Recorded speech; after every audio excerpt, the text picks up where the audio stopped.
Venecijoje gyvenanti Aida nuplėšė kaukę nuo tikrojo šio miesto veido. 600 vyrų mirė. Ją apkaltino ir ją sudegino tarp kolonų Švento Morkaus aikštėje. Istorijos priverčiančios aikčioti ir gyvenimas, kuris nepapuola į kelionių laidas. Aš pasikviečiu pas save namo ir žiūrėkit, kaip aš persirinkinėjau. Nu tai ar ne nieko? Fetišas toks ar? Nu jiems gražu, jiems smagu. Netikėta filmavimo atomazga, gudrios pinklės, į kurias pateko šių kadrų autoriai. Akimirką ir tu supranti, kad tu esi nuogas. Jūs galbūt esate turtingas, galbūt netgi beprotiškai turtingas. Gal esate įtakingas arba žinomas, gal net pati A lygio Holivudo žvaigždė, bet čia tai nebūtinai kažką reiškia. Sveiki atvykę į Veneciją. Ne į tą garsiausią miestą ant vandens, o į tikrąją Veneciją, apie kurią nerašo nei kelionių žinynuose, nei rodo kelionių laidos. Tad keliaukim.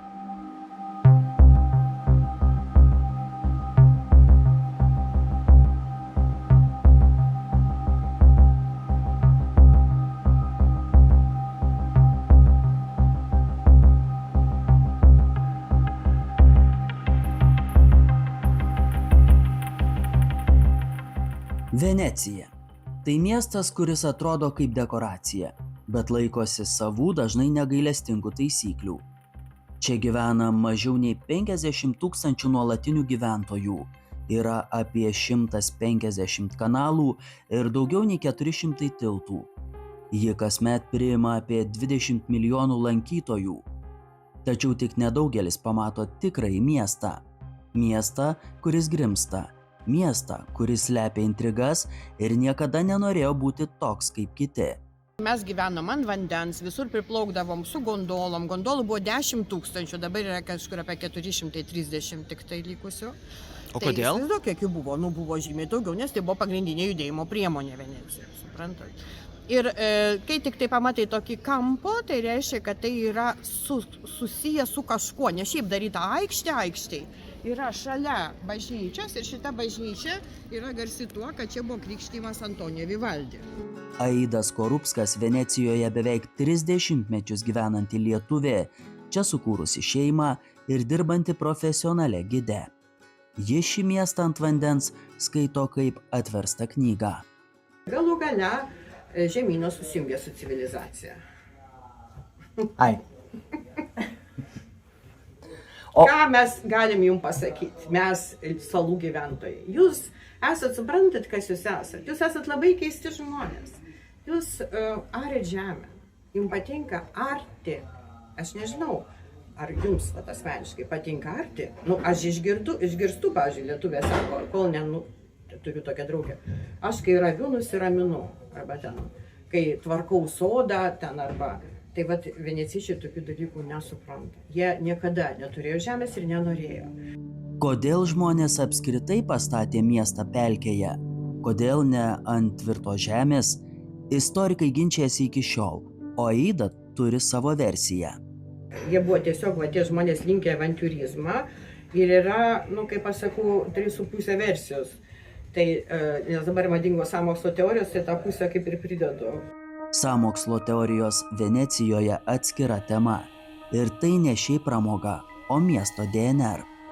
Venecijiečiai gyvena teritorijoje, kuri buvo valstybė, kuri egzistavo 1100 metų. Nei viena Europos valstybė taip ilgai neegzistavo Europoje. Venecijos respublika gyvavo daugiau nei 1000 metų, ilgiau nei dauguma imperijų. Ir tas savarankiškumo jausmas niekur nedingo. Komersantai, jie tave nuskaito iš pirmos minutės, tarp kitko, kaip su kokiu užsieniečiu elgtis yra surašyti senoviai traktatai. Atskleiskit. Nes jeigu tu prieš save matai persą, tai yra vienas požiūris, vokietis, iš vokiečių žemė kitas, flamandas trečias, jam nėra kada galvoti, mylėjo tave mama ar ne, mokėsi, tu nesimokėjai, užrūstų. Ir yra vienas iš tokių pagrindinių charakteristikų venecijietiško charakterio yra paviršutiniškumas. Todėl dėja labai dažnai neišliko vardai, pavardės, jie tiesiog nefiksuoja. Pavyzdžiui, kas išrado akinius, jie žino, kad Venecijoje, bet kas konkrečiai dėja yra prarastas konkretus žmogus, nes slėpė ne tik kaip gaminami, bet ir slėpė kas gaminami, kaip ir Murano paslaptis, Murano stiklo. Viens nuo kito slepia ir automatiškai nėra to atvirumo, yra uždaras. Bet jeigu jie pamato, tai reiškia, kad reikėtų kažkokį turėti minimą kultūrinį kažkokį backgroundą. Šiandien Aida mus ves ten, kur turistai paprastai nepatenka. Pasakos apie tai, ko atvykėliams vietos gyventojai atskleisti nenori. Tad iki skausmo visiems gerai pažįstamų tradicinių Venecijos vaizdų ir panoramų ji nežada, nes moters tikslas – parodyti tikrąjį šio miesto veidą. Čia neturistinė vieta, čia ką suranda, tai kaip sakoma, žinot kaip, tu pakliūni į tą sferą, kurie tikrai mato tikrąją Veneciją. Ir kai tu eini į vidų, ateina dar vienas dar žiūrėjimo. Tai tokia kaip ir sąmokslininkė, kaip žiūrės, tu radai. Buongiorno. Tai štai, gerbiami turistai, atkreipkite dėmesį į štai tokį ženklą, nes jis kabinamas tik ten, kur yra istorinės vietinės vietos. Pamatėt tokį, vadinasi, būtina užsukti. Aida sako, Venecija mėgsta tik tuos, kurie ją randa patys. Arba, kaip šiandien mes, turi pakeleivį, puikiai išmanantį venecijietišką gyvenimo būdą ir vietinių charakterį. Štai ko žavios vietinės kavinaitės. Sumoki iš tikrųjų labai nedaug, maistas beprotiškai gardus, užsisakai didesnį puodelį arbatos, neturi jie tų didesnių puodelių. Užtat iš karto duoda 2 puodelius, išgersi 2 arbatas. Kur tu taip pamatysi? Ir beje, už 3 sumuštinius ir kavą aš nesumokėjau ne 10 eurų, o yra ką užkasti. Turistų čia nesutiksi, vien tik vietinius, visi šypsosi, tai nuo čia ko gero reikia pradėti pažinti su Venecija. Turistai mato atviruką, o tikroji Venecija slepiasi siauruose kiemuose kaip šis. Pačiu svarbiausiu vietų jaunavedžiam, nes yra Venecijos širdis. Pačia.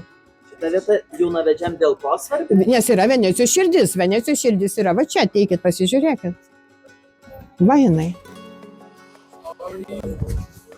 Čia sirgaliai eina. Matai ir prisiliečia, kad sektųsi meiliai. Jeigu norite ištekėti, reikia patrinti va šitą kampą. Va čia. Labai svarbus momentas, jeigu nori ištekėti. Matot, nutrinta, nes ne visur, jeigu atkreipsi dėmesį į sienas, ne visur yra, kaip sakoma, taip nutrinta ir tada garantuotai per metus laiko. Aišku, yra ir kitų vietų, yra dar Atylos sostas, bet jau reikia iki jo plaukti. Taip, kiek aš žinau,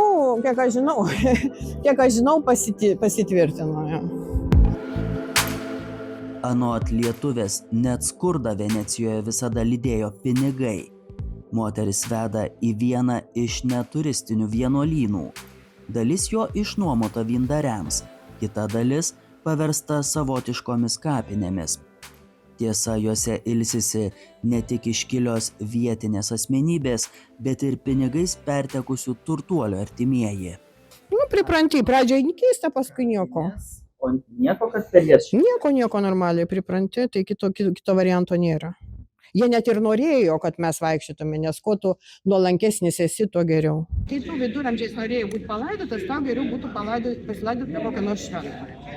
Ir jeigu vienuoliai jau vargai, tokie vargšai nelaimėliai, tai idealu, nes tu visą gyvenimą kažką darėjai, auginai tą kapitalą, po mirties jau už tave pasimaus, Dievas greičiau išgyventi, tokia logika. Ir kas tas visur pažintis? Ir čia pradeda laidotis pačios turtingiausios šeimos vėl. Šis vienuolynas puikiausias įrodymas to, kad Venecijoje net asketizmas virsdavo kapitalu. Šitą akmenį sueina visos lygos, kurios siaučia po miestą per amžius, kur 100 000 žmonių mirdavo nuo maro, vėliau nuo choleros ir visokių kitokių lygų. Ir tos lygos sustodavo ir yra tikima, kad būtent į šitą akmenį sueidavo visas blogis. Todėl šitas akmuo žinomas Venecijoje kaip Pietra Rosa, jeigu pasakysi Venecijai, žinos, net yra matot restoranas. Ir apie tai, kad išgelbėjo šitas kiemelis nuo visokių lygų, parašyta netgi paminklinė lenta. Va čia, ateikit, pasižiūrėkit. Aš tik dar sugrįšiu, o nereikia to akmens aptvert, kad saugiau būtų? Ne, visi žino, kam reikia. Aha.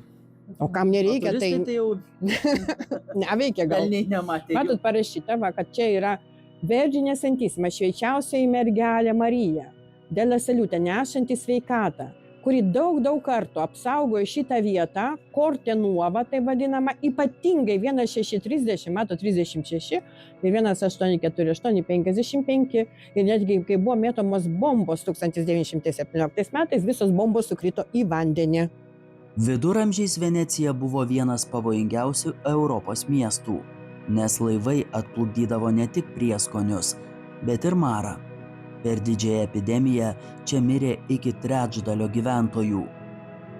Kai miestas stovi ant vandens, net mirtis čia turi savo transportą. Štai taip atrodo katafalgai. Čia jokie ne taksi. Laidotuvės brangios, o čia yra laidojimo biuras. Už Venecijos fasadų visada slypėjo visai kitokios taisyklės. Čia aristokratai gyveno dvigubus gyvenimus ir architektūra tai puikiai žinojo. 18 amžiuje mieste veikė net keli šimtai legalių viešnamių. Čia buvo įėjimas į viešnamį. Nu taip, kad tu nematytum, kas įeina, kas išeina. Čia iš gondolos reikia. Iš gondolos, o kaip kitaip, niekas kitaip ir nevaikščia tik visokie tarnai. Valkatas panašiai.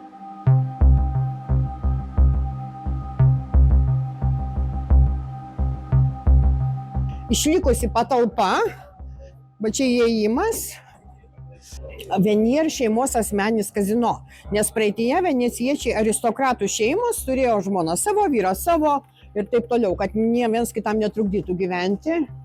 Ir matai, yra skylutė. Tai čia yra tas pats kaip skylutė durise, pavyzdžiui, mūsų namuose, akutėje, pro kurią gali pasižiūrėti, kas atėjo, kas neatėjo.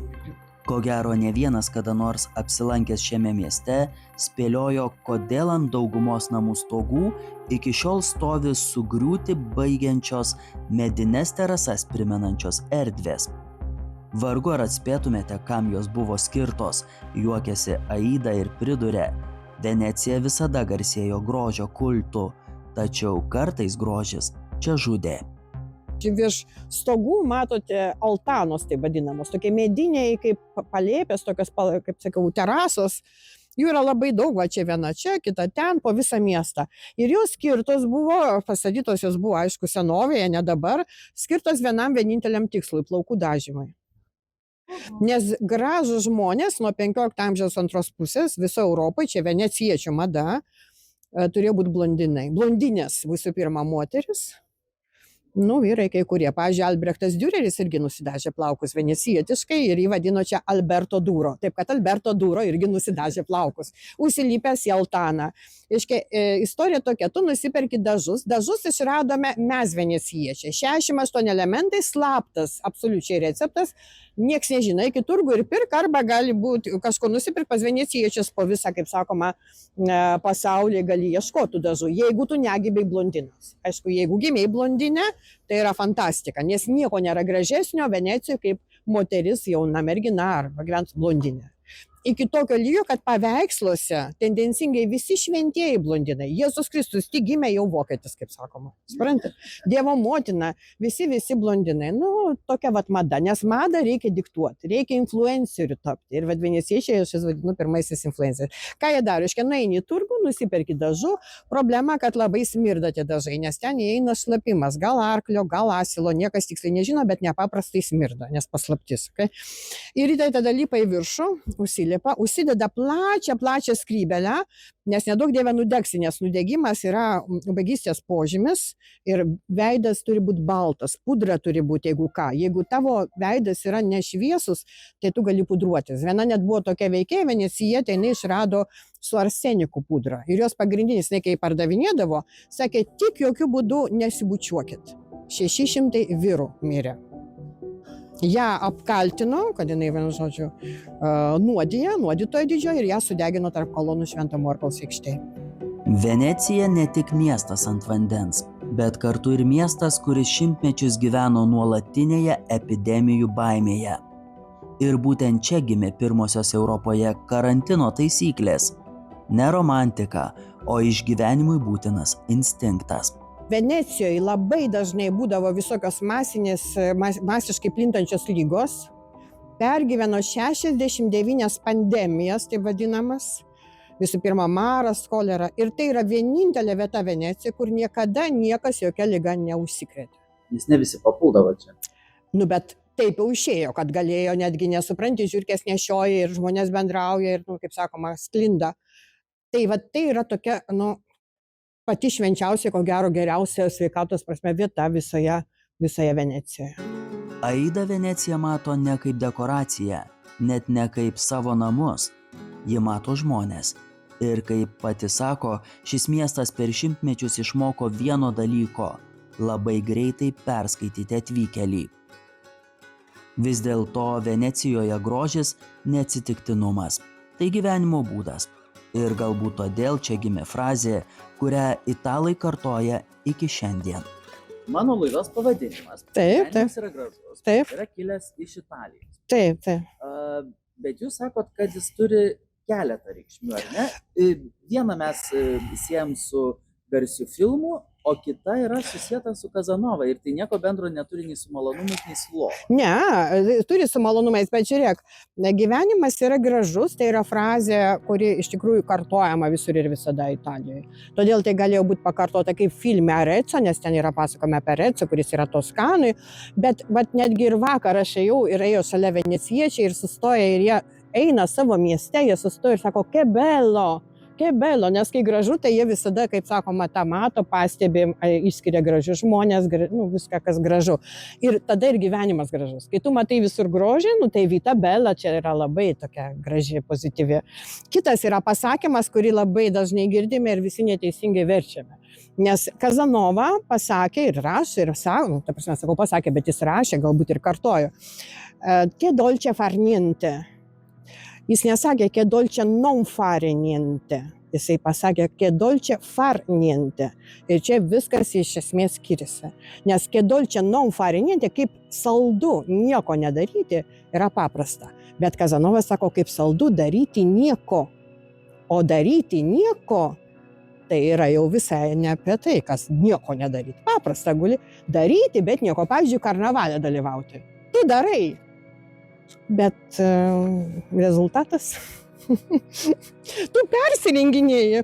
Netgi Venecijoje buvo tradicija pasikviesti į persirengimą savo draugus. Įsivaizduoju, aš pasikviečiu pas save namo ir žiūrėkit, kaip aš persirenginėjau. Tai ar ne nieko? Fetišas toks? Jiems gražu, jiems smagu.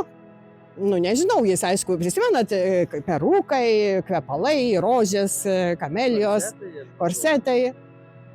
Bet aš nežinau, ar sunku net įsivaizduoti turbūt mūsų laikų žmogų, kaip tas turėtų atrodyti ir kaip mes tą turėtume apibūdinti. Bet tame ir yra. Aš ką noriu pasakyti, kad nieko, tai nereiškia nieko nedaryti. Tai reiškia daryti ir nieko.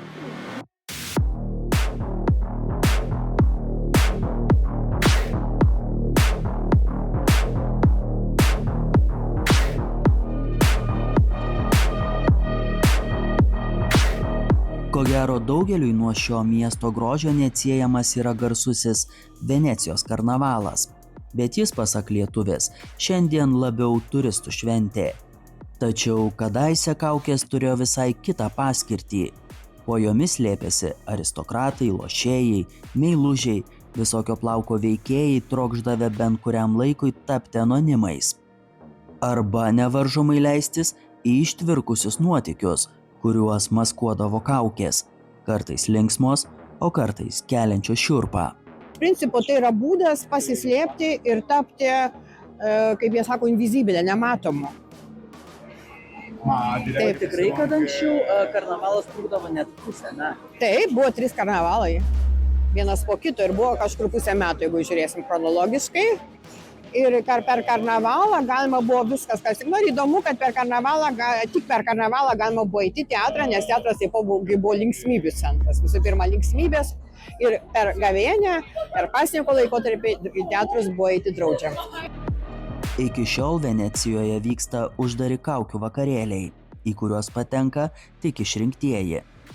O jų atmosfera daugeliui primena Stanlio Kubriko kultinį filmą Plačiai užmerktos akys.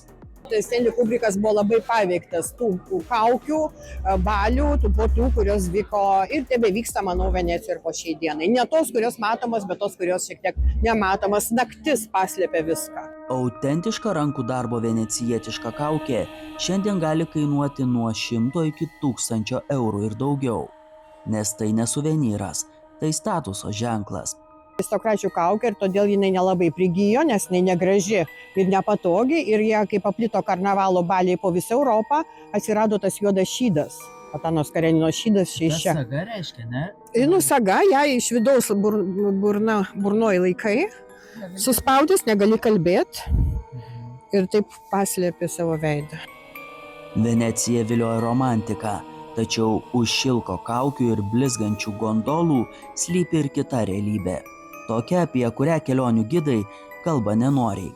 Minios čia yra ne tik miesto pulsas, tai ir ideali terpė ilgapirščiams. Per pastaruosius metus smulkios vagystės Italijoje nuosekliai augo, o 2023 fiksavo didžiausius rodiklius per dešimtmetį. Vien Venecijoje vagysčių traukiniuose skaičius šoktelėjo beveik 39%. Pareigūnai atvirai pripažįsta, perpildytos gatvės kišenvagiams tikras aukso kasyklas primenantis verslas. Nėra įstatymų, kurie juos kažkaip sugriežtintų, suimtų, neįmanoma. Ir todėl jie tai žino, ir tai yra ne vietiniai, jie visi atvažiavę iš kitų aplinkui esančių valstybių. Labai dažnai tai yra žmonės, kurie tik to užsiima, mažamečiai, nėščios moteris. Venecijiečiai kovoja taip, jie turi Facebook'o grupę, kurioje sudeda visas nuotraukas, ką pamato, filmuoja, žino vardus, žino pavardės, žino kur kas kaip, filmuoja ir deda. Turim tokią heroję, nes ją jau žino ir visa Italija, ir jos net tekstus, jinai vaikšto su filmuoja, tiesiog jinai jų ieško, tokia Monika, ir jinai juos ieško, jis filmuoja ir deda, ir šaukia taip garsiai, pickpocket, attenzione, pickpocket. Ir jie irgi žino, tai ten vieną kartą atėmė telefoną, apipurškė, vienu žodžiu, iš paskutinių, kur mačiau, nes Facebook'o toj grupėje galima visada pasižiūrėti. Aš irgi jau juos pažįstu iš veido. Ir kai aš jau einu, tai nes jie labai žiūri, kas ką daro, ir tu parodai tiesiog ranka, ir jie mato, kad tu parodai, ir jie tada pradeda arba visai liežuvis rodyti ir kitokius, kaip sakoma, dalykus. Arba tau parodo tipo nykštį, okei, vos ne, kad čia maždaug mes susitarėm. O ką daryti? Tai yra netgi buvę atveju, kad vienas moteris, jas iš karto apvogė, tik išlipo iš autobuso, jas iš karto apvogė, atidarė rankinuką. Ir jos pamatė, ir jos kažkaip susigėdų, susigūšo, nes, žinai, kai tave apvogė, tai nežinau, ar esi kada nors gyvenime, tai toks jausmas yra labai sudėtinga paaiškinti, bet pasimetė. Jie pamatė, kad jos pasimetė, nes matė, tai dar antras bandė jas apvogti einant jau, nes matė, kad jos tiesiog, nereagavo. Tai vat, ką reikia daryti? Visų pirma, reikia nešioti viską, kaip sakoma, akivaizdžiai paslėptai, jeigu taip galima pasakyti, kad vagys matytų, kad tu tą saugai.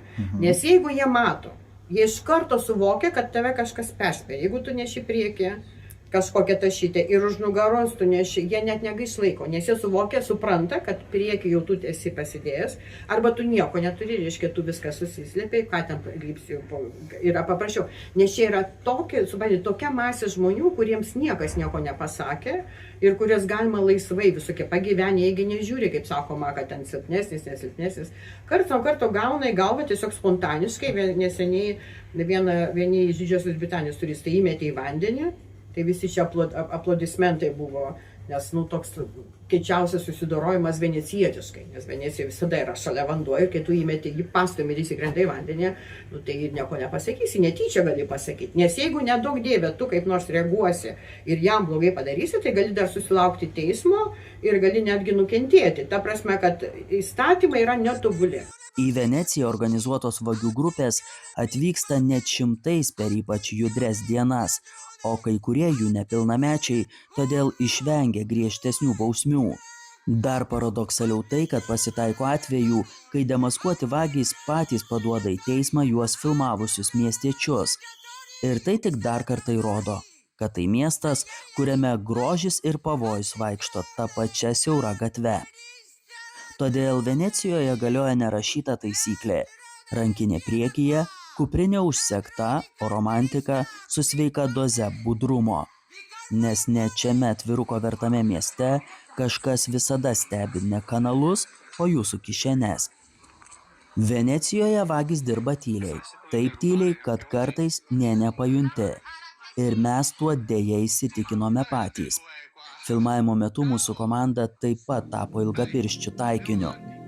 Noriu pasakyti, kas įvyko praėjus vos porai valandų nuo štai šios interviu dalies apie vagis ir apie tai, ko reikia saugotis Venecijoje. Lygiai po poros valandų aš čia likau be piniginės, kurioje buvo asmens dokumentai, kreditinė kortelė, grynieji ir atrodo, išgirdau, ką sako Aida ir atrodo saugojausi, iš pradžių nešiojau piniginę priekinėje kišenėje, po to vienu metu pats nepajutau, kaip ją persidėjau į galinę kišenę ir kažkieno rankos buvo arba tokios švelnios, arba tokios miklios, žinoma, juokauju, o kas belieka ir akimirka ir tu supranti, kad tu esi nuogas. Bet taip tiesiog stovi nuogas. Ir iš tikrųjų būkite budrus. Įsiklausykite į Aidos žodžius ir į mano patirtį. Apie savo pinigus Venecijoje turistas privalo galvoti nuolat, nes kiekvieno prekeivio tikslas – iš atvykėlio nulupti kuo didesnę kainą. Jei tave išdūrė, tai tik dėl paties žioplumo. Nes turistas, pasak venecijiečių, turi sėdėti restorane, bare, kaviniai, gondoloje arba niekur. Ten, kur galima atverti piniginę. Arba niekur. Taip. Reiškia, sėdėk, nes netgi kai kur netgi draudžiama. Ta prasme, yra baudos. Jeigu tu atsisėdė, pavyzdžiui, ant šulinio ar panašiai. Tai jeigu matai suoliukus, reiškia, jau yra, kaip sakoma, vietinių mėgstama vieta, šildosi ant saulutės. Net pati romantiškiausia Venecijos patirtis, pasiplaukiojimas gondola, gali tapti labai brangia klaida. Aida paaiškina, kodėl. Viskas tik per nežinojimą arba žioplumą. Žmonės nesusigaudo, jie galvoja, kad jie plaukia gondolą, o iš tikrųjų plaukia sandalo, kas išvertus lietuvių kalba kaliošas. 200 kg lengvesnė valtis, neturi pakrypimo, nėra tokia graži kaip gondola, kainuoja vienodai. O klausykit, o iš tiesų, kad net ir valstybės berods yra apspręsta, kiek turi kainuoti plaukimas gondola. Taip, žinoma. Turistai to nežino ir dažnai moka daug kartų daugiau. Nu kaip tas? Kainuoja pusvalandis, kainuoja 90 eurų, 35 minutės kainuoja 110 eurų. O po 19 valandos vakaro kainuoja ir tas pusvalandis 110 eurų. Yra nustatyti, bet paprastai yra skelbimai prie gondolų sustojimo, yra skelbimai, kur parašytos kainos. Kitokių kainų nėra. Ta prasme, visos kitos kainos tai yra kažkoks tai, jau uždarbis kažkieno kito. Supratau, bet nežinojimas neatleidžia nuo kišenės patuštės. Jūsų nežinojimas yra mūsų pinigai. Venecijoje virš galvos plevėsuojantys ir akį atvykėliams rėžiantys iškabinti skalbiniai neatsitiktinumas. Tai ženklas, kad miestas vis dar gyvas ir vis dar vadovaujasi savomis, o ne žemyno taisyklėmis. Pasirodo, Venecijoje net skalbiniai kalba. Italai yra vizualai, jie mato simboliais, spalvom, žiūri ir supranta. Ir jeigu tu nematai skalbinių, tu italas vyras, tai klausimas, ką tavo žmona daro visą dieną. Tai vat tie skalbiniai yra būtini kaip įrodymas, kad šitoj šeimoje yra švaru, kad šitoj šeimoje moteris dirba, o ne sėdi nuo ryto iki vakaro ir vieną tašką žiūri. Šis Italijos miestas šiandien pasaulio elito scena. Kas 2 metus čia vyksta Venecijos bienalė. Kasmet vienas seniausių kino festivalių pasaulyje, į kurį suplūsta 100 ekrano žvaigždžių ir tūkstančiai smalsuolių. Kelias savaitės miestas virsta raudonojo kilimo scena. Tačiau vietiniai vis dažniau jaučiasi tiesiog statistai. Antai, kai čia tuokėsi vienas turtingiausių pasaulio žmonių, Jeffas Bezosas, dalis venecijiečių tiesiog protestavo. Kai čia tuokėsi Džordžas Klūnis, miestas trumpam virto tikriausia Holivudo dekoracija. Ir tai vietiniams nepatiko. Nes kasgi lieka po fejerverkų, kalnai šiukšlių ir sutaršyta unikalaus miesto aura. Nežiūrint visko, Venecija vis dar stovi. Ant milijonų medinių polių, ant šimtmečių paslapčių, ant žmonių, kurie ją saugo. Ir kol yra tokių vedlių kaip Aida, tikroji Venecija dar nėra prarasta. Nors šis miestas ant vandens niekada iki galo neatsiveria, leidžia tik pažvelgti į save, bet daugelį vilioja sugrįžti ir ne kartą.